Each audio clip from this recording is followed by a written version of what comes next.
The first scream echoed through Rakhandar before anyone realized it was human.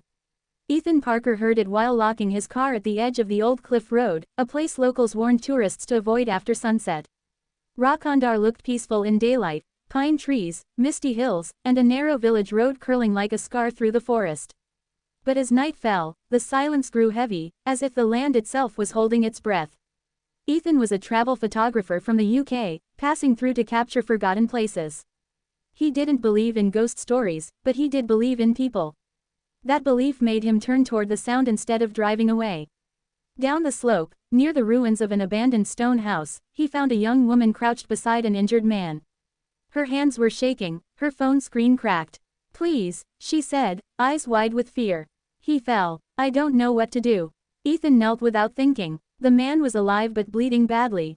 Using his jacket, Ethan pressed against the wound, speaking calmly, reassuring both of them.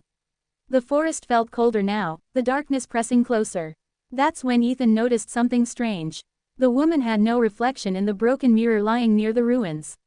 A low whisper drifted through the trees, voices overlapping, angry, restless. The woman looked at Ethan with sudden urgency. "You shouldn't have come here," she said softly. "But you're kind. That matters." The ground trembled. Shadows moved unnaturally, stretching toward them. Ethan felt fear surge through his chest, but he didn't move his hands from the wounded man. "I won't leave him," Ethan said, surprising himself with his own steadiness. The woman's expression changed, not fear anymore, but relief. The whispers grew louder, forming shapes, figures with hollow eyes and twisted limbs, trapped between rage and pain. Ethan understood then. Rakhandar wasn't haunted by monsters, but by abandoned souls.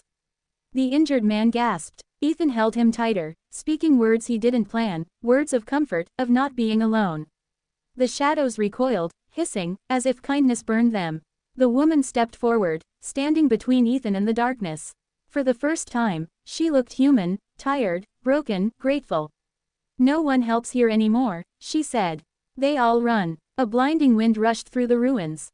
The shadows screamed and dissolved into the night.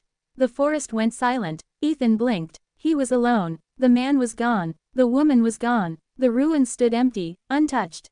Sirens echoed in the distance. Villagers later found Ethan sitting on the ground, his jacket soaked in blood that wasn't there anymore. They told him Rakhandar only reveals itself to those who choose compassion over fear. Ethan never photographed the place again. But sometimes, when the night is very quiet, he still hears a whisper carried by the wind, soft, thankful, and human.